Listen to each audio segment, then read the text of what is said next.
Salamat sa Panginoon. Salamat. Salamat sa aking asawa. Sabi niya, nakatulog ako ng hindi kasi hindi ako mag-prepare ng message. And then actually, before message si Pastor Judy, sinabihan na niya ako na mag-prepare kasi after kay Pastor Judy, ako daw. So I pray na kung ano yung ibigay ng Panginoon na mensahe sa atin tonight. And then, suddenly, merong confirmation. So habang nagme-message si Pastor Judy, meron po siyang isang nabanggit na sinabi niya at yun ang sa ating pagtatalakayin tonight. Amen po? So before we start, gusto ko na mag-pray muna tayo. Ilapit natin yung self natin, yung mga puso natin, mga isipan natin sa presensya ng Panginoon. Hallelujah.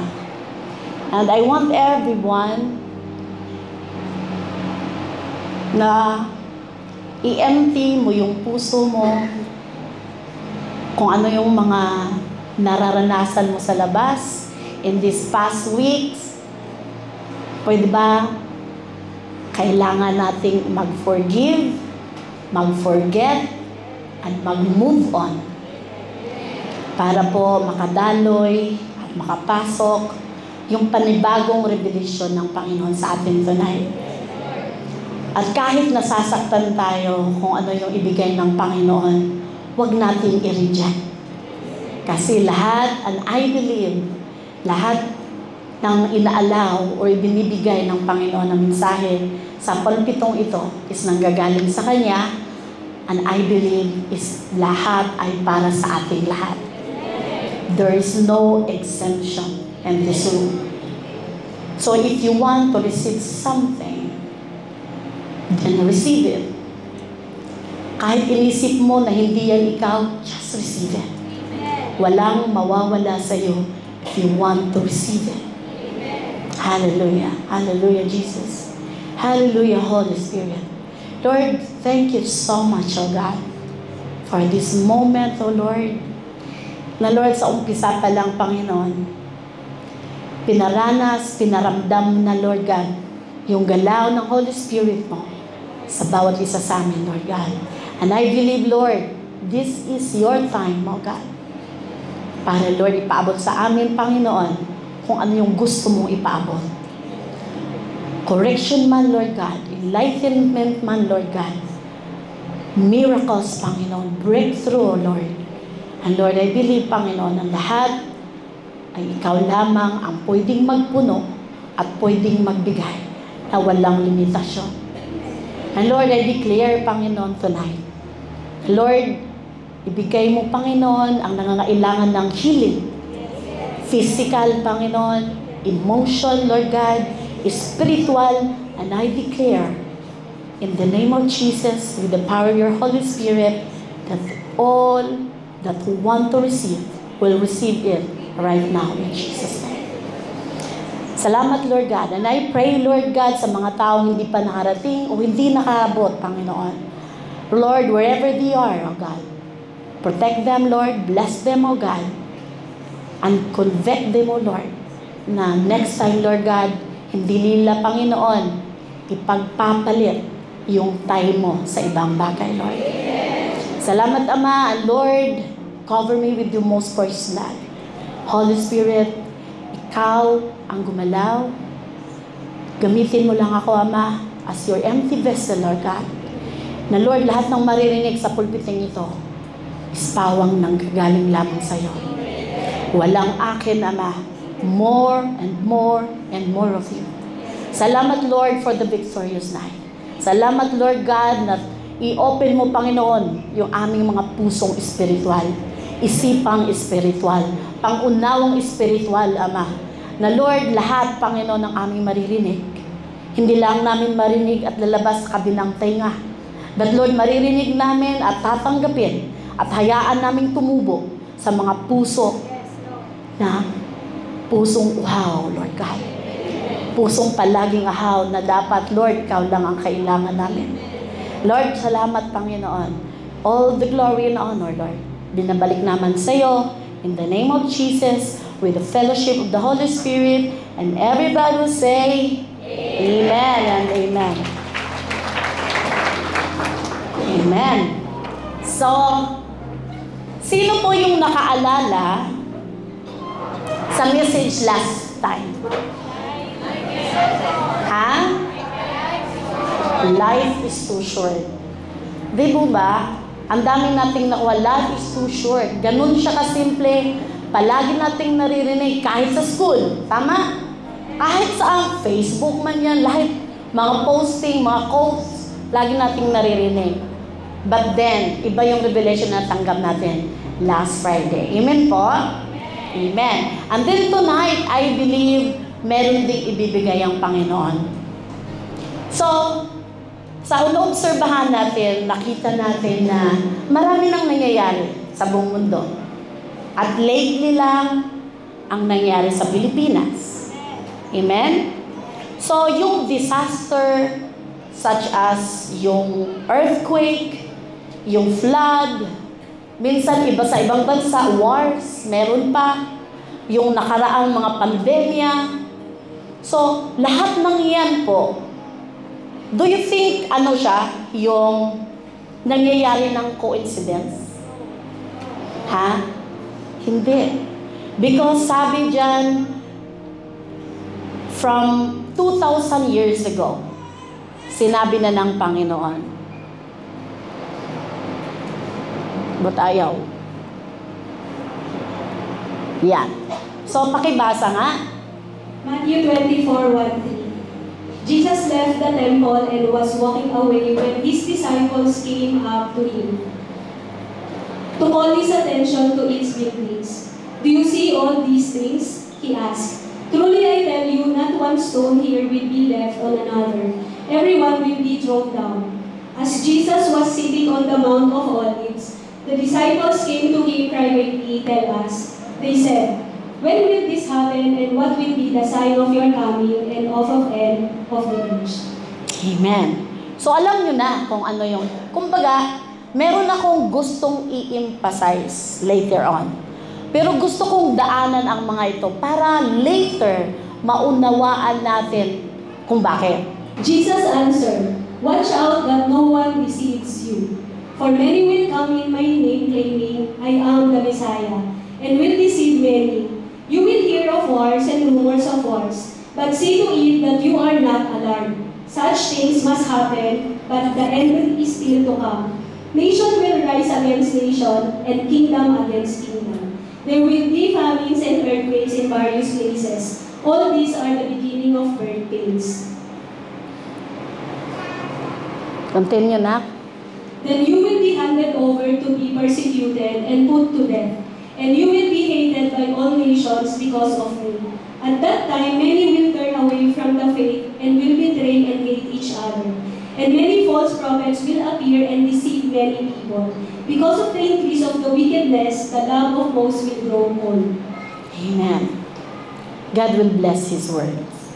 So alam niyo po ba mga kapatid, yung binasa natin, lahat po yan, paalala. Kung baga, kung ano yung na-observe natin, nakikita natin, yung nangyari sa mundo ngayon, dapat lahat tayo hindi na nagugulat.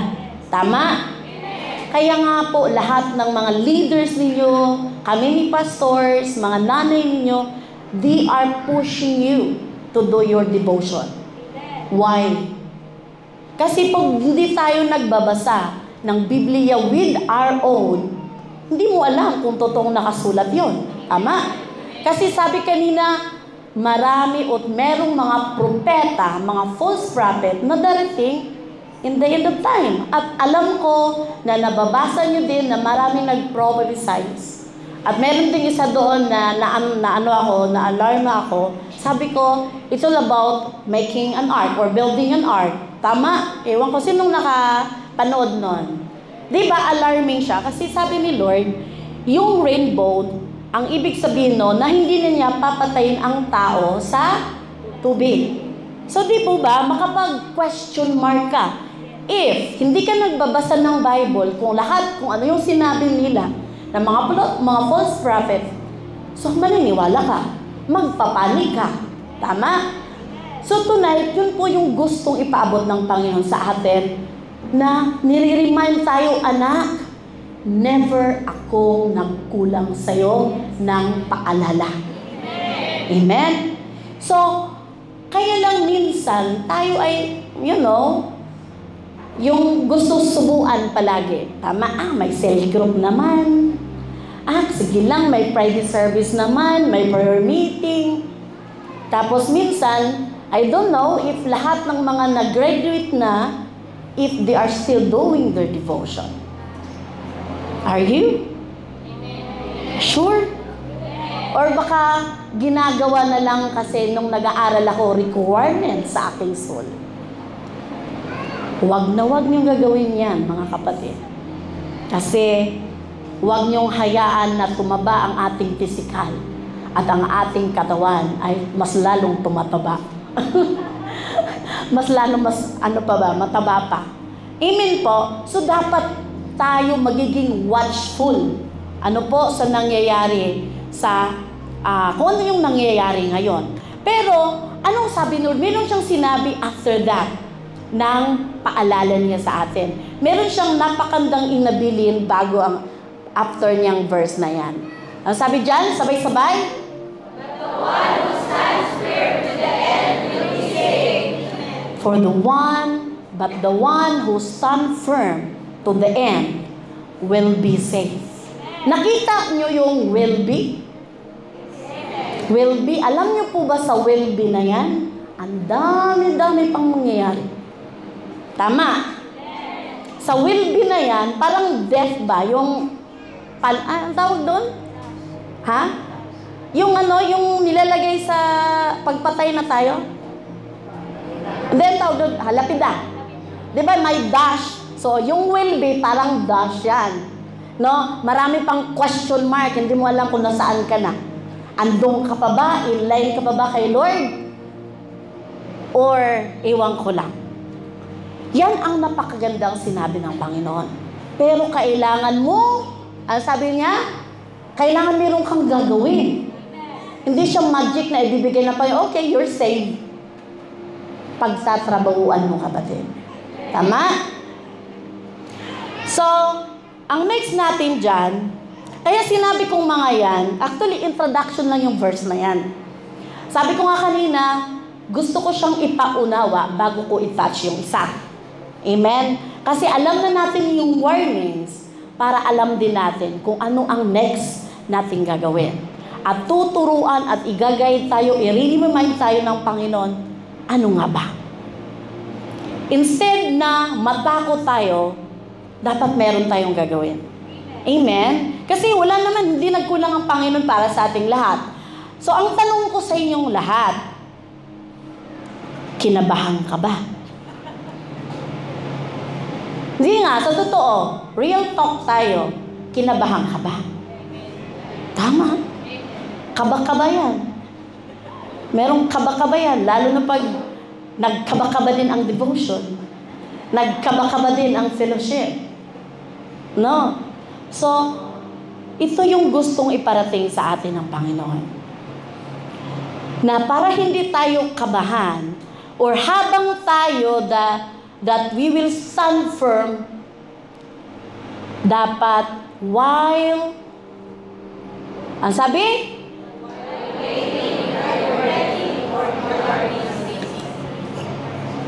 Saan ka ba dyan? While you are waiting sa coming ng Panginoon, are you ready? Or you are busy already sa mga bagay na hindi dapat habang nag-aantay. Simple lang yan. Pero kung muni-munihin mo, i-reflect mo yung sarili dyan, alam mo kung saan ka dyan. At yan ang gusto ng Panginoon, na i-remind tayo, aayusin natin. Dapat wala na yung busy sa kamundo. Kung busy ka man, dapat busy tayo mag-win soul. Mag-consolidate. Doon tayo dagat busy. Kasi pag busy na maghanap ng malaking sahod para mabili ko yan, mabili ko yun, mabili ganyan. Lahat ng gusto ko. Hindi po masama yun. Pero kung nakita nyo po yung post ni Pastor Jomar, sinong nakakita nun? Lahat ng opportunity are, walang nakabasa sa post ni Pastor Jomar. Hindi lahat ng opportunity ay blessing. At hindi din lahat ng hinayaan na i-close na door ay failure. Kundi protection. Yun Ako nagbabasa ako, kayo hindi ka nagbabasa. Amen. So while we are waiting in the second coming of Jesus, saan nga ba tayo ngayon? Saan nga ba tayo ngayon? Gusto ko yung puso tayong lahat. Gusto ko yung galing sa puso mo yung tanong lang. I-reflect mo yung sagot mo. Saan nga ba ako? Busy ba ako na tumitingin sa iba? Bakit ganitong damit ni sis? Habang nagsisimba. Or bakit ganito si sis? Bakit ganitong nanay, ang tatay ko? No. Why not i-busy natin yung sarili natin? Na i-focus natin yung self natin. Because, bakit? Salvation is individual, kapatid. Basic na basic, but then again and again, malalim po yan. Simpleng sabihin. Pero ang paggawa, ang paglakad at pagsunod, napakahirap. Na i-inline, na ma-maintain mo yung lakad mo kay Jesus. Amen po? Hindi ko naman sinasabing perfect. Amen? Wala namang perfect, si Lord lang. But then, iba po yung kasalanan na alam mo at mali. Tama? May mali na hindi ka aware. But then again, the Holy Spirit is with you.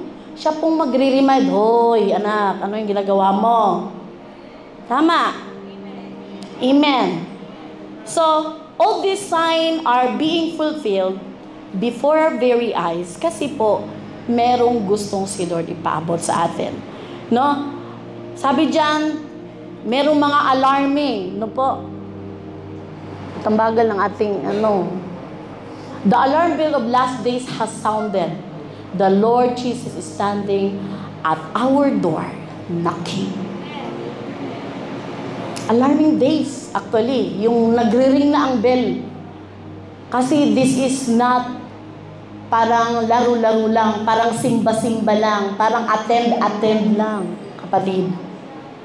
Bago ka man, praise God. Yung VIP natin, praise God. Yung message na to is para sa'yo. Amen po. At gusto ng Panginoon na hindi tayo mawala, na hindi tayo mahuli or maiwan sa pagbalik ng Panginoon. Amen? Sabi na dyan, next nga anak. Sabi dyan, in this final moment, how can we be wise virgins and welcome the Lord's return to receive God's salvation? So, ito po yung pag-usapan natin. So, sabi ko nga, di ba, last time, nabanggit niya Pastor Judy na yung about the 10 virgins or the foolish, the wise and the foolish virgins. Amen po? So the Lord's message for us tonight is concerning for all who long for the Lord's return. And the Lord, sinabi niya na, ang sabi dyan, sige nga, yung parable of the 10 virgin po tayo. The parable of 10 virgins. At that time, the kingdom of heaven will be like 10 virgins who took their lamps and went out to meet the bridegroom. 5 of them were foolish and 5 were wise. The foolish ones took their lamps but did not take any oil with them. The wise ones, however, took oil in the jars along with their lamps. Amen. Amen. Thank you na. Sabi dyan, at that time, listen, the kingdom of heaven will be like 10 virgins who took their lamps and went out to meet the bridegrooms. So, ito po ay parable. Amen po. So, meron tayong character na 10 babae. Hindi to virgin na literal. Amen? This is spiritual. So, or ipalagay natin na believers, disciple ni Jesus, or tayo, ilagay natin yung sarili natin na tayo yan. So, meron 10, yung 5 is yung mga wise. Ang 5 din is yung mga foolish. So, sabi dyan sa 4, the wise one, however, took oil in jars along with their lamps. Kung baga, sila ay merong dala-dalang lampara. Silang lahat merong lampara, tama? Even the other, the foolish one. Pero, what's the difference? Sige, alalaman natin. Next na. The bridegroom was a long time in coming, and they all became drowsy and fell asleep. At midnight, the cry rang out, "Here's the bridegroom, come out to meet him." Then all the virgins woke up and trimmed their lamps. The foolish one said to the wise, "Give us some of your oil, our lamps are going out." Amen. So ngayon, yung wise na mga virgins na merong ready sila, may lamp silang dala, at the same time, meron silang jar of oil. Tama? So, ibig sabihin, ready sila. And the foolish one, ang dala lang nila is yung lamp, pero wala yung oil. Amen. Next. No, they replied, "There may not be enough for both us and you. Instead, go to those who sell oil and buy some for yourselves." But while they were on their way to buy the oil, the bridegroom arrived. The virgins who were ready went in with him to the wedding banquet, and the door was shut. Next. Later, the others also came. "Lord, Lord," they said, "open the door for us." But he replied, "Truly I tell you, I don't know you." Ouch. Yun ang pinakamasakit. Even po, meron po tayong nagraran na sa ating mga mind. Or meron ng mensahe si Lord kung ano yung gusto niyang ipaabot sa iyo tonight. Kahit wala pa akong sinabi. And I believe si Lord siyang mangungusap. Ang Holy Spirit, siya po yung mangungusap sa puso natin. Amen. Amen. Tapikin mo ngayong katabi mo, kapatid! Huwag kang matulog. Babalik na si Lord. Amen. Hallelujah. Maiwan tayo. Tulog-tulog tayo ngayon. So, di po ba? So, 10 virgins, ang ganda. Yung, binasa ko to ng paulit-ulit. Sabi ko, of all na ginamit ng Panginoon, metaphor ang tawag dito, di po ba? Na, bakit gagamitin yung virgins? Bakit Kasi virgins, innocence, tama? Or purity. So, genuine Christian, pwede nating sabihin, in-apply sa ating sarili na genuine Christian, true disciple of Christ. Kasi maraming tinatawag lang na Christian. Pero hindi naman makita. Tama? Hindi makita, hindi marinig, lang. Christian lang. Amen? So, ang next dyan, ang sabi natin dyan, later the other also come, "Lord, Lord," they said, "open the door for us." But he replied, "Truly, I tell you, I don't know you." At ang sabi ko dyan, meron akong ang question dyan. The question is, not, do you know Jesus? But does Jesus know you? Si Satan, alam niya ang laman ng Biblia. Tama. Minsan nga, ginagamit pa niya na para tayo ay man-deceive. Kaya be careful. Be watchful. Dapat hindi tayo patulog-tulog sa ating relasyon kay Lord. Dapat hindi tayo palukewarm sa ating relasyon kay Lord. Dapat tanggalin na natin yung nakikita mo yung iba. Sabi ng Panginoon, focus on Jesus. Huwag kang tumitig sa pastor, sa leader, or mga kapatid mo na nakilala mo na siguro matagal na to sa church. Tagal na to sa church, ganun pa din. Huwag ganon. Kasi hindi mo alam kung laman ng puso niya. Amen? Hindi mo alam yung struggle niya. Siguro he's trying to. Pero nahirapan siya. Ganon din ako noon. Ang hirap kaya. Kasi lagi kong sinasabi, ang number one enemy mo is yourself. Number one enemy. Kaya sabi ko, pag meron kang kagalit, huwag mo siyang harapin. Harapin mo yung malaking salamin. Para makita mo yung sarili mo, yan ang pagalitan mo. Tama? Kasi wala kang kaaway niyan, wala kang kagalit pag yung sarili mo yung pagalitan mo. Kasi ito talagang number one kong kalaban eh. Amen? Kasi we are praying for this, na Lord, bigyan mo akong patience, Lord, bigyan mo ako ng ganito. We ask, but then, bigla na lang nakalimutan. Kaya, balik ka sa salamin. Salamin, salamin. Sabihin mo sa akin, may pagbabago ba ako o ganun pa din? Amen. Nakakatawa tayo sa mga sarili natin ginagawa. Amen. But not only you. Amen, all of us. Every day po, meron pong tinuturo ang Panginoon. Every day na pagkakamali or nadadapa tayo, basta huwag kang mawawala. At huwag mong hayaan nadapa ka na lang. Na pagising mo, gusto mong bumangon, wala, ikaw na lang mag-isa na iwan. Tama? Amen. Kaya mga kapatid, yun yung question dyan. Kasi sinabi ni Lord, yung mga, kanina, yung virgins, yung paalala kasi ito ni Lord sa atin. Yung mga wise, ready. Dapat ready tayo at all times. Dapat instead na maging busy tayo sa mga bagay-bagay na hindi align sa plano ng Lord, huwag natin gawin. Amen po? Amen. Next.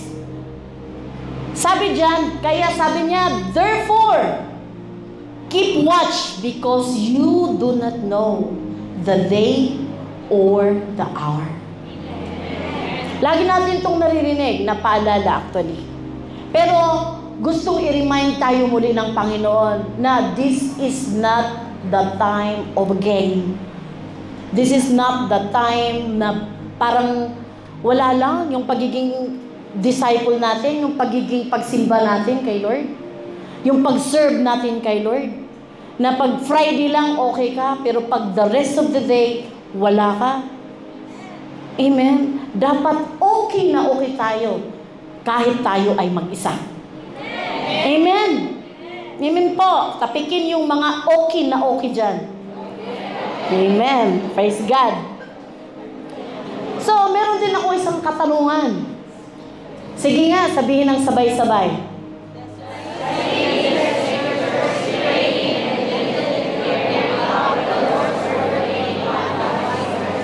Sa isip nyo, does reading the scripture, praying, diligently carrying out the Lord's word, make one a wise virgin? Ha? Ang sagot nyo, amen or maybe or depende? Amen. Sinong amen? Taas ang kamay. Sinong maybe? Walang maybe, oh. Sinong depende? Ako lang. Ako ang maybe, akong depende. So, alam niyo po ba, yung binasa ko po siya, actually, depende. Alam niyo kung bakit? Sige, you are reading the scripture, kasi ang dami kong kilala. Memorize verse to verse, text to text. Pero hindi ko nakikitaan. Magaling lang. Pagdebate, di ba? Perfect na perfect, 100%. Pagdebate, isang makita yun. Minsan nga kami ni Pastor, hindi namin saan ang verse yun? Pero alam ko, nasa Bible. Praying. Sige, you're praying now. You're praying na unang-una po, di po ba lagi natin pinag-pray yung self natin? Na Lord, yung changing. Na Lord, baguhin mo ako ito. Dapat hindi na ako ganito, Lord, kasi binago mo na ako. Lagi yan. Yun ang pinaka number one natin na mahirap po gawin. But with the help of the Holy Spirit, kayang-kaya po natin. Amen po. So, praying. And then, kasi, pag nag-ask ka kasi, pag nagpe-pray ka kay Lord, for example, sa karakter natin, attitude natin, na gusto natin na baguhin ng Panginoon, dapat mag-expect ka na mayroong testing. Why? Tanungin mo akong bakit. Kasi po, paano mo malaman na binigyan ka ni Lord ng patience kung wala kang mamimit na tao na kagalit mo, na binibigyan ka talaga na inuubos talaga yung pasensya mo. Tama? Tama. Ala nga naman, bibigyan ka ng patience. Ala, yun, diretsyo na, magic. Hindi po. Kasi we are asking, praying is asking. And then, paano mo malalaman na meron ng kasagutan? Testing. Tama? And then, diligently carrying out the Lord's work. Sige, magaling ka dito. Kaya lang, pag magaling ka na, anong nangyayari? Lumaki ang ulo. Nakalimutan isuot ang helmet of salvation. Sumikip. Hanggang dito na lang. Amen? Kaya po sinasabi ko dyan na depende po. Salvation is individual. It depends on you kung paano ka magiging wise sa harapan ng Panginoon. Amen? Kasi hindi yan karunungan. Hindi yan kaalaman. Hindi yan binasa mo lahat or meron kang diploma lahat. Masteral degree. Bishop. Reverend, ano pa ba? Pero kung susimplang ka sa isa na dyan, wala din. Kaya po, wala po. Lahat ng pagiging wise is yung sumunod na tunay sa Panginoon. Amen. Amen po? Amen. Next po tayo. So how the wise virgin welcomed the Lord? So balikan po natin yung ating text. Paano ba ni-welcome ng wise virgin ang Panginoon? Or tayo, ng mga disciple, habang ikaw or habang tayo nag-aantay, paano kaya natin i-welcome ang Lord? Amen po? Sabi ko sa Proverbs 4:5-7, get wisdom, get understanding, do not forget my words or turn away from them. Do not forsake wisdom, and she will protect you. Love her, and she will watch over you. The beginning of wisdom is this. Get wisdom. Through it, cost all you have. Get understanding. Amen? Though it costs all you have, get understanding. Kung baga, mahirap man yan, siguro yan po yung mga bagay na hindi mo kayang bilhin. Yung wisdom. Sino po yung king na sinabihan siya ni Lord na hingin mo lahat, pero isa lang hiningin niya? Sulaiman? Ay, akala Sulaiman. Sulaiman, ka-work ko yung dati. Solomon. King Solomon. Amen po? So, anong nangyari? Yung hiningin niya ang wisdom na galing kay Lord. Binigay lahat. Tama? So, let's go back to our topic. Amen po? Amen, palakpang natin si Lord. Meron ba tayong nakukuha?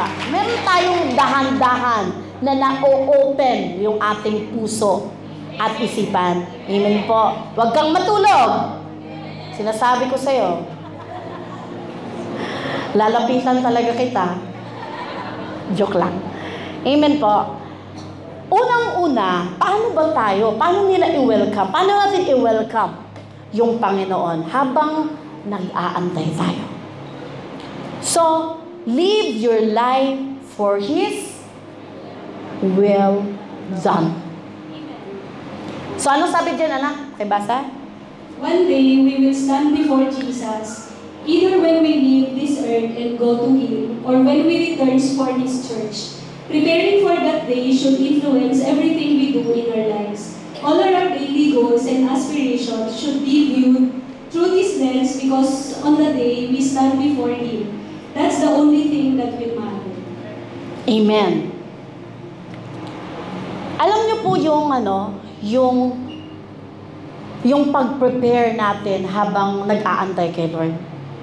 Alam mo yung ginagawa natin, bakit tayo busy sa ating cell group, prayer meeting, Friday, meron pang mentoring. Parang, ang sabi nga ni Sis Elaine, sa langit na tayo magpahinga. Tama? Actually, wala talagang time to. Pero, as we grow our faith to God, naramdaman niyo po ba na parang napagod ka na? Parang gusto ko nung mag-quit. Lord, pwede mag-quit mo na. Balik lang ako, one day lang. Meron, sinong nakaramdam yung nabu-burn out? Dati siguro. Why? Kasi wala tayong strategy. Hindi tayo humingi ng, kumbaga, ang tawag doon? Strategy na kung paano ba natin hindi tayo maburn out. Di ba, praise God sa pastor natin, na binigyan niya tayo na kung paano i-alternate.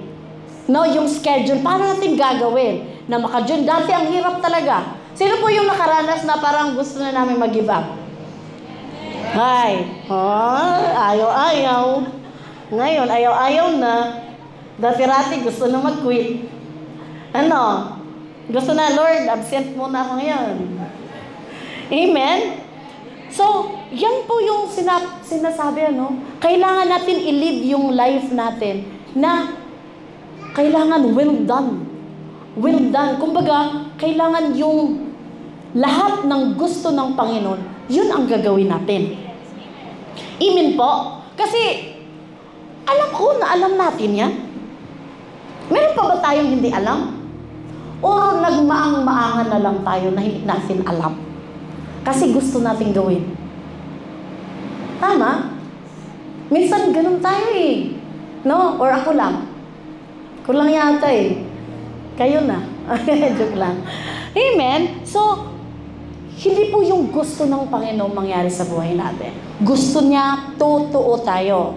Gusto niya yung sinasabi na oil dyan, yung presence ni Lord, yun yung Holy Spirit na siyang mag-guide sa'yo. Na kahit anong mangyayari, nahihirapan ka man, you are in trouble, pero si Holy Spirit po siyang tumutulong sa atin o tutulong sa atin para i-guide tayo. Amen po?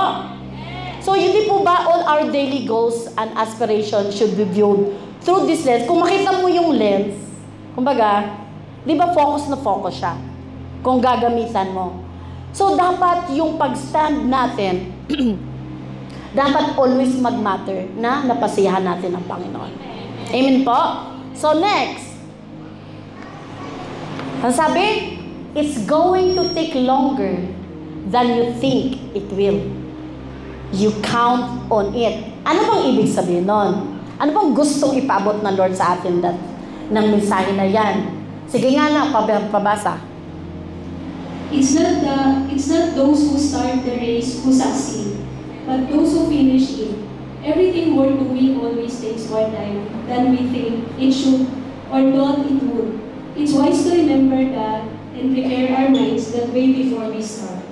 So, sa mga leaders natin, mga deacon, mga elder leaders, cell group leader, lahat ng leaders, or kahit sino yung gusto ng or nagpapagamit na kay Lord. Minsan parang inisip natin na ang posisyon or pagiging leader, ganun kadali. Akala natin, pag leader ako, siguro easy na yung life ko. Hindi nyo lang alam. Sinong agree? Diba? May kakampi ako ngayon. Akala nyo lang na madali. Kaya po, it's going to take a longer than you think it will. Minsan lang iniisip mo, ganito ang mangyayari pag ako ay leader na. Easy na siguro ang buhay ko. Pag ako ay may disciple ng 12 kompleto na, okay na, lighty na yung work ko. Or kung ako ay nakatapos ng graduation ng Sol 3 ko, naka-EGR na ako, okay na lahat. Batch Ezra. Saan ang Batch Ezra? Yun, natutulog. Amen. Hindi ibig sabihin encounter na kayo, nag-start na kayo ng inyong training, is yun na yun. Hindi po yun. Amen? Anong sabi? It's not those who start the race to succeed, but those who finish it. Worthy lahat ng ginagawa mo, actually. Lahat ng ginagawa mo para kay Lord, worth it po yan. Basta, hindi ka mapapagod at mag-quit. Amen po? Amen? Palapakan na natin si Lord.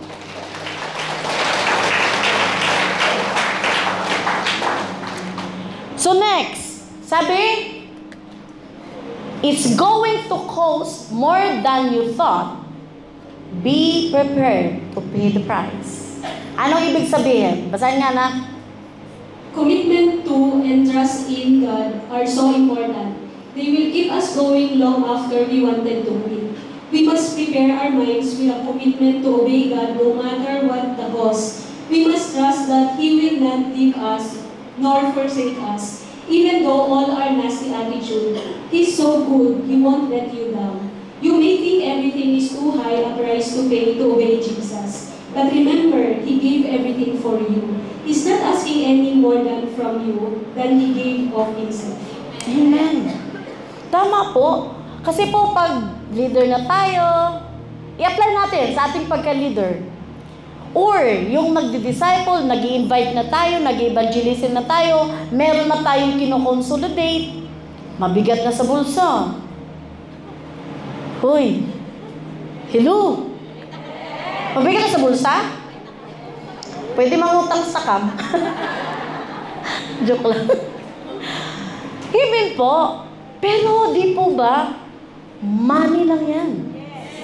Pero anong kapalit niyan? Million of angels rejoice in heaven. Amen? Amen po.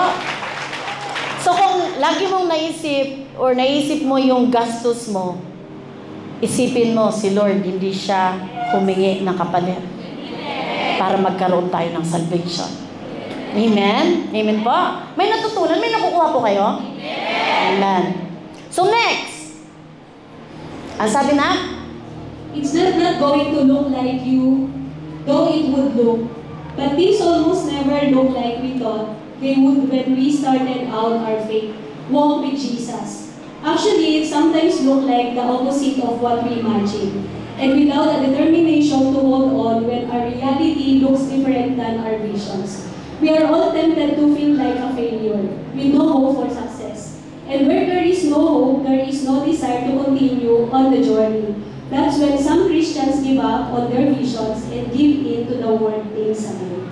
Amen. So, hindi po madali ang pagiging Kristiyano. Ibig sabihin, lagi natin sabi, mayaman ang tatay ko. Mayaman si Lord, the source of everything. Pero hindi yan instant. Hindi yan magic. Hindi yan that you are praying now, tomorrow meron nang the answer. Tama? Hindi yan ginagawa, tinatsaga mo ngayon, grabe yung work mo ngayon para kay Lord. Pagka kinabukasan, meron ng ulit na fruits. Meron ng result. Hindi po. Amen po. Kaya nga po, yung the wise virgin, yung oil na yan, yung lamp na yan, it means a lot. Yung faith mo kay Lord, yung fire mo kay Lord, yung walk mo kay Lord, lahat na yan.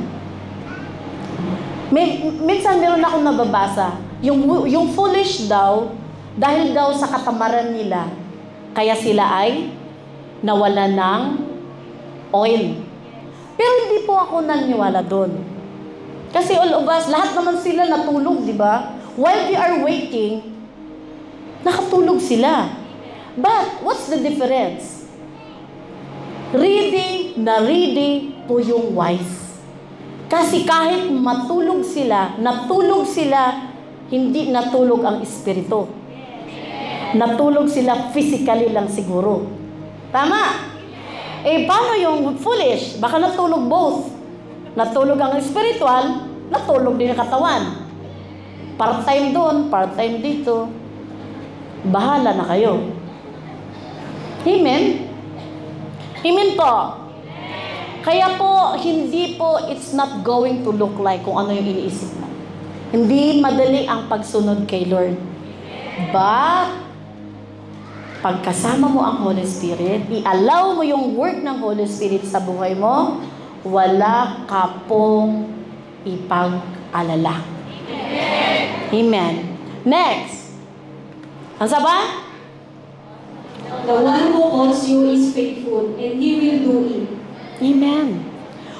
Lahat po tayo tinawag ng Panginoon. Sino niwala? John 15. Si Lord ang pumili sa atin. Siya ang tumawag sa atin. Hindi po tayo. Yun pa lang. Amen po. Kaya, siya ang tumawag. Do you think hindi siya magiging faithful? Kahit nga yung hindi natin nakilala ang Panginoon, wala pa tayong totoong relasyon kay Lord, He's still faithful. Tama? Pinabayaan ka ba ni Lord? Yung hindi mo siya naalala? Pinabayaan ba yung pamilya mo? Yung hindi mo siya inalala? Hindi mo siya naalala? Hindi ka nagdadasal? Wala lang. Kung ano yung natatanggap mong pagpapala, enjoy ka lang. Pero nakalimutan mo, saan ba nanggaling yan? Amen? So, faithful po ang Panginoon. Ang ibig sabihin ng faith is believing when you can't see it. Faith is believing even when it looks completely opposite of what you are expecting. That's faith. Ako, meron pa akong faith. 40 plus na ako. Wala pa kaming baby, but then my faith never be shaken. In time, and I believe, in time, bigyan kami ng quadruplets. Bakal po si Pastor ba? Amen? Amen po. Kaya sabi ko dyan, faith is what? Sabay-sabay. 1, 2, 3, go. Faith is believing when you can see it. Faith is believing even when you don't know how to see it or not expected. Have faith in God. Don't give up on your ideas. Don't recognize someone to love you. Instead of faith to break the glory. It's not going to leave you without hope or help. Ano ang sabi ni Tatay Bob? If you take care of my business, God will take care of your business. Amen? Amen? Hindi ka pabayaan ng Panginoon. Alangan naman, ibang inuna mo, unahin ka din ni Lord. Tama? Matthew 6:33, very common. Ano? Baka hindi alam ha? Sige nga, memorize.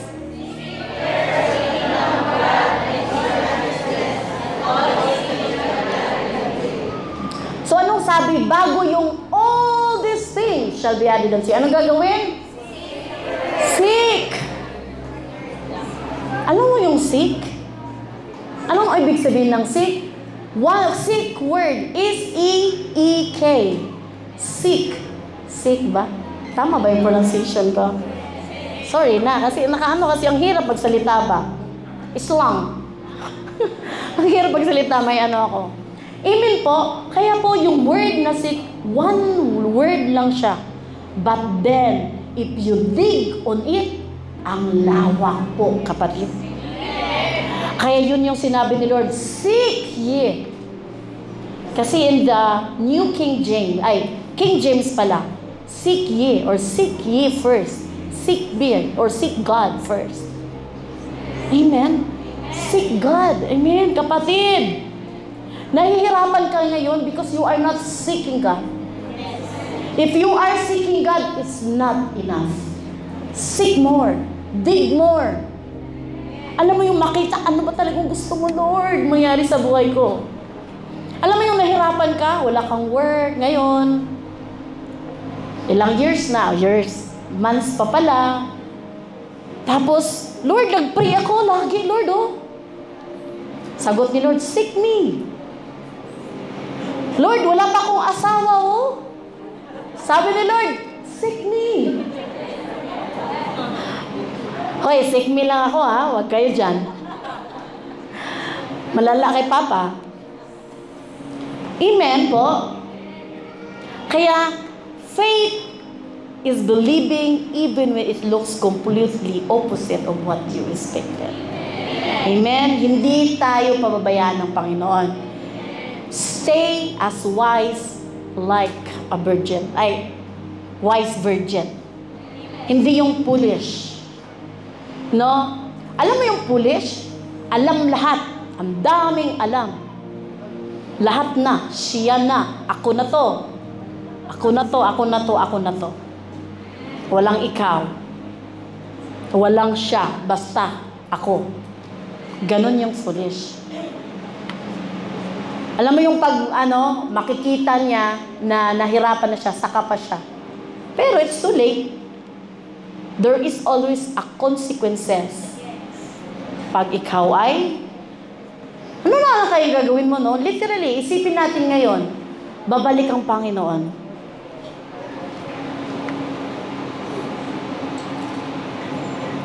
Babalik ang Lord ngayon. Yung oras, o minuto. Kasi wala naman nakakaalam, di ba? Ready ka na ba talaga? Kaya pa kapatid, while we are waiting, huwag mong kalimutan yung mga mahal mo sa buhay. While you are waiting, instead na pinupuna mo yung mali ng iba, focus on your family, your friends, yourself.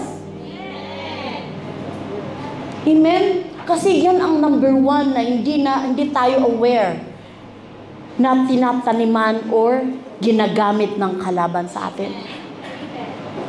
Hindi yan ikaw. Sinasabi ka sa'yo, hindi yan ikaw. Ginagamit ka lang. At huwag mong hayaan ang demonyo na gamitin ka para hindi ka mag-grow. Imbes na mag-grow ka na pataas, nag-grow ka ng palalim, ng palapad. Iba ang growing. Amen po. Kaya po, grabe talaga. Grabe yung in this last day. Sabi kanina, di ba sa verse sa Mark 24, sa warning, na pamilya to pumamilya mag-aaway. Nawawala yung pagmamahal. Darating yan. At kung hindi tayo aware, parang ginagalaw na pala tayo ng kalaban, be careful. Kasi si Lord is the Father of love. Sabi nga ng Panginoon, i-love yung mga taong sinaktan ka, dinurog ka. Mahalin mo sila, katulad ng pagmamahal ko sa'yo. Amen po. So, bakit ko nasabi yan? Kasi, when we are waiting, ang dami pong mangyayari. Ang dami pong gagawin at gagalawin ang demonyo sa buhay mo. But then, if your faith is shaking, if your focus is nawawala, paganito ng paganito, shaking din, wala. Saan ka makakarating yan? Baka mali ng daan ang tinatahak mo, kapatid. Paalala po ito sa ating lahat. Hindi ko to inistadihan, ewan ko, bigla na lang inano ng Panginoon ngayon. Pinapaabot sa ating lahat. Hindi lang kayo, kami din. Unang-una kami. Amen po? So, kahit anong mangyari, faithful si Lord.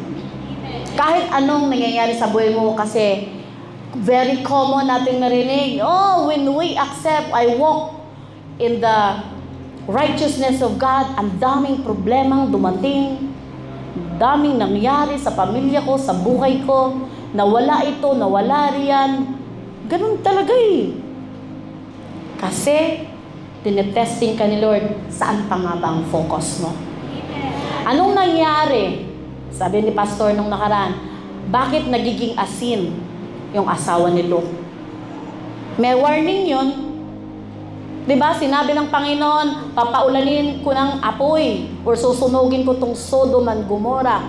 Kaya pag umalis kayo, wag na wag kayong lumingon.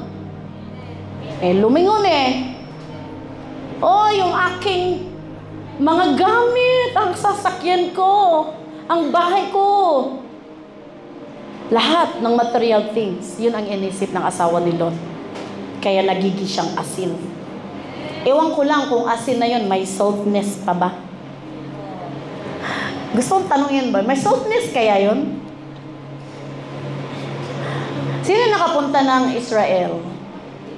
Hindi pa? Gusto namin eh. Gusto ko tingnan si Lot as tikman ko yung asawa ni Lot. Joke lang. Hallelujah. Sorry Lord. And then next is, some things you can't give to others. Ano kaya yun? Sige nga na. To become a wise woman, we must learn that there are something we can give to others. They must get them from the same place we got ours, Jesus. Our calling is one of the constantly giving. So we must be constantly drawing from the one above. So we have something to give them. Amen. Alam niyo po ba, yung mga nanay ninyo, grabe yan.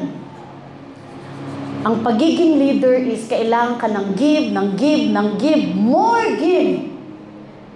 Give ng pagmamahal, give ng patience, ng pasensya, pang-unawa, lahat-lahat na. Sasabihin ko sa inyo. Give. Yung giving, pero isa lang ang gusto kong sabihin. Merong bagay na hindi mo pwedeng ibigay. Ano man yun? Di po ba, yung sa foolish virgin and the wise, yung humingi yung foolish ng oil doon sa mga wise virgin. Kasi ano na eh, babalik ng nandiyan na yung bridegroom eh. Anong sabi niya? Bakit siya hindi nagbigay? Hindi ibig sabihin na ayaw niya. Gustuhin man niya, pero hindi na enough. Kung ibibigay niya yung oil niya, pati siya mawawalan. Ano pang ibig sabihin nun? Maybe compromising? Alam mo yung meron kang i-give dito sa iba, pero alam mong mali. Pero hindi pwede. Number one, we're talking about love life. Sabi ni Lord, do not be equal yoke with the unbeliever. Tama. That's one of the example. Hindi rin pwede ibigay yung salvation ko para masave ka. Hindi rin pwede ibigay yung faith ko na meron ako. Kasi yung faith mo, it will increase sa sarili mong desisyon. Merong mga bagay na spiritual na hindi pwedeng ibigay ng leader. Sabi diyan, our calling is one of the constant giving. So we must be constantly drawing the one above, so we have something to give them. But yung isa, to become a wise one, we must learn that there are some things we can't give to others. Merong mga bagay na hindi natin pwedeng ibigay. At kailangan, sabi kanina, kailangan mong ibigay o dalhin sila kung saan nanggagaling yung faith mo. At siya ang magdesisyon kung papatubuin niya, ipapag-grow niya, mag-continue siya to serve God, or mag-wait siya kay Lord until the end. Choice. Choice po yan, kapatid. Your salvation is not by group, not by family, not by couples, not by boyfriend, sister or brother. Only one. You. Kaya i-work out mo yan. Kailangan tingnan mo yung sarili mo na ikaw. Ano bang meron pang hindi ko pa na-surrender kay Lord? Ano ba yung mga bagay na dinadala ko hanggang ngayon na hindi pala gusto ng Panginoon? Amen?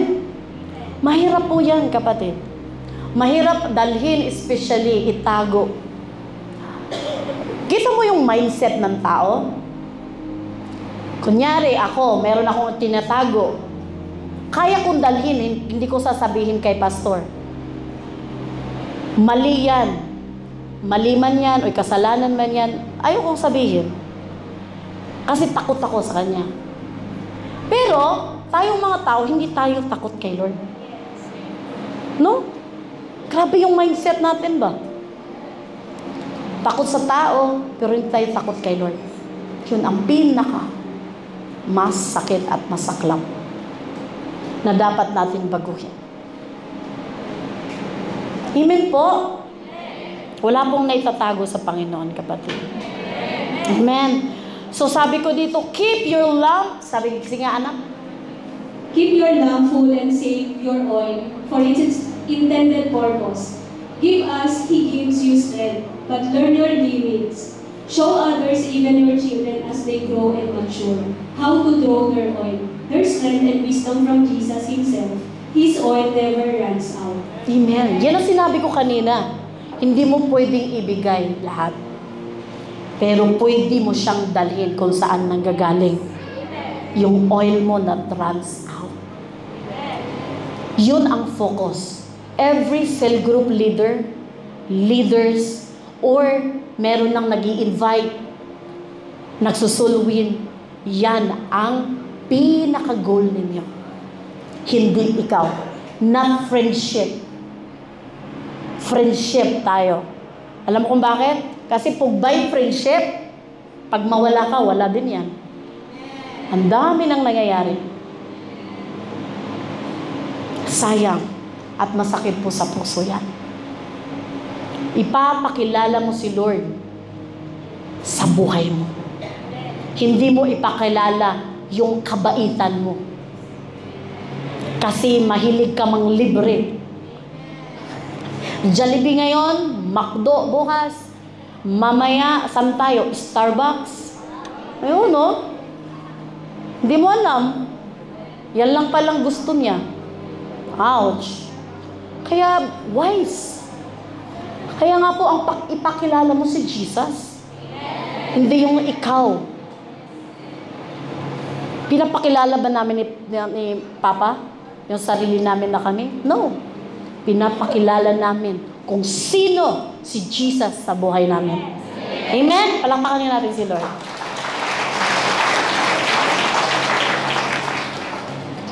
Next. Must live by His timing, not ours. Timings is everything. Part of being a wise woman is being sensitive to God's timing. Good opportunities often present themselves in opportune times. We have to line ourselves up with what the Lord has brought our way, instead of insisting He works on our timetable. Amen. So, ang timing, no? Habang nag-aantay, we must live by His timing. Huwag kang apura. Lahat ng apura, failure. Sa umpisa lang, success. At the end, iyak. Mahal ko eh. Binat equal yung nga. Pogi man. Maganda man. Sweet. Sexy. Matangkad. Singkit. Sino ang singkit? Hoy, wala akong sinabi ha. Akin lang to. So, di po ba? Example lang po yan. Ano? So, dapat part of being a wise woman is being sensitive to God's timing. You have a timing.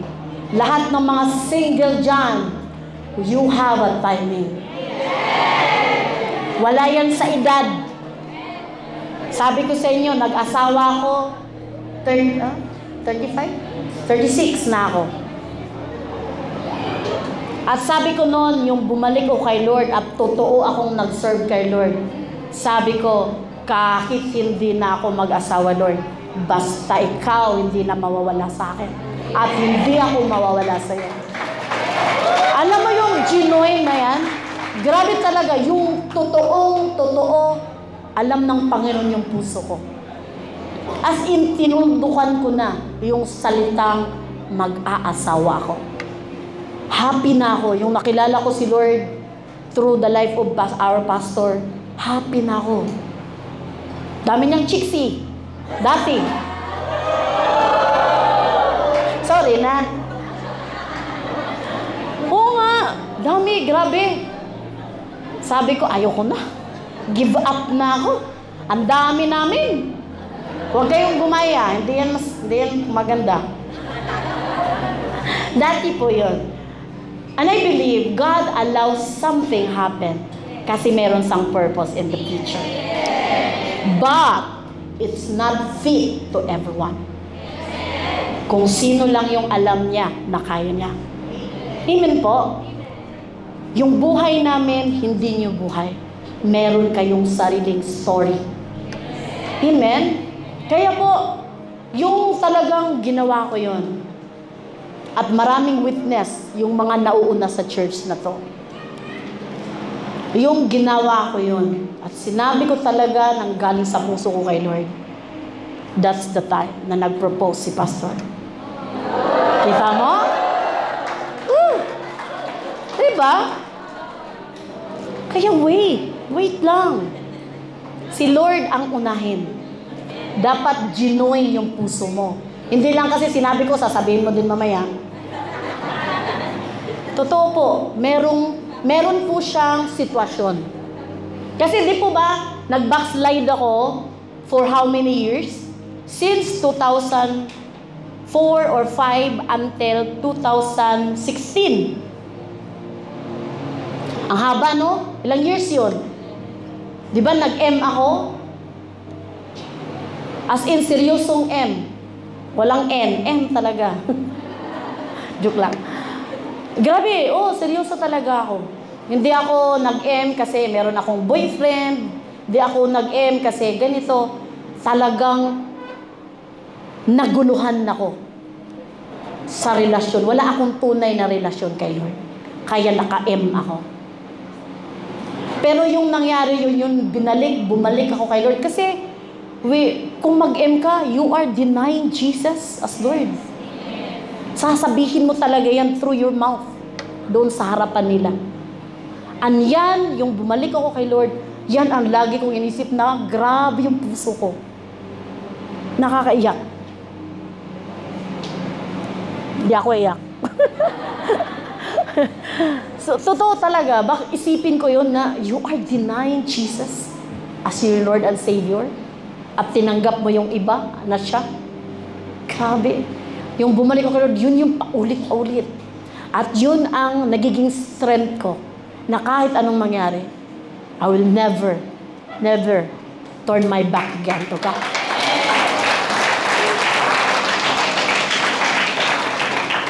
Amen. Sabi ko sa'yo, hindi ako iyak eh. So, follow or obey or depend on God's timing. Huwag mong i-push or i-insist yung time mo sa timetable ni Lord. Tama? Kasi sabi ko sa'yo, distraction ng kahit nga lang yan. Amen po? Amen. Next. Sige na. Remember yourself. Keep your eyes open for His timing and be ready to adjust your own plans. Be willing to put aside your schedule when Jesus knocks on the door. A wise woman knows timing is everything. Amen. Sabi sa Revelation, ano sabi? Revelation 22:20. He who testifies to these things says, surely I am coming soon. Amen. Come, Lord Jesus. Are you ready? Saan ba tayo belong? Sa ready or sa busy? Okay lang maging busy, but para kay Lord. Hindi lang magiging busy sa makamundong bagay. Amen. Amen po. So malapit na pa tayo. Conclusion na. Palakpakan tayo. Anong palakpak yan? Kasi conclusion na. Or meron tayong nakukuha? Meron ba tayong natutunan? Sure? Amen. Sige nga, basahan natin ang conclusion. To be ready for Christ's return, we must have faith in Christ. In time of the tribulation, faith in Christ is what saves. must be born again, to use a metaphor from Jesus' parable. We must have the oil. The Holy Spirit must indwell us, producing the light of life. Without the Holy Spirit, we are unprepared. It won't matter how vigorously we knock or how loudly we proclaim, Lord, Lord. Only those who through the Spirit are prepared for the coming of the Lord will enter the kingdom of heaven. Amen. Amen. Kaya sabi ko kanina, without the working or without acknowledging the power of the work of the Holy Spirit, we are nothing. Amen? Hindi natin kaya. Siguro sa mga bago, paano? At sasagutin ko kayo, continue, balik kayo, malalaman ninyo yan. Amen? Huwag kayong mawawala. At dapat kailangan natin na magiging born again. Sa mga bago ulit, born again, ibig sabihin, talikuran mo yung bago, yung dating ikaw, at makilala mo ang Diyos ngayon kung sino siya sa buhay mo, dyan ka magstay. That's the born again. Born again is not a religion, but a relationship with God. Amen? Palakpakan na natin si Lord. Amen. So, thank you, Lord. At salamat. And I believe, and I hope, na meron po tayong natutunan. Meron po ba? Totoo. Amen.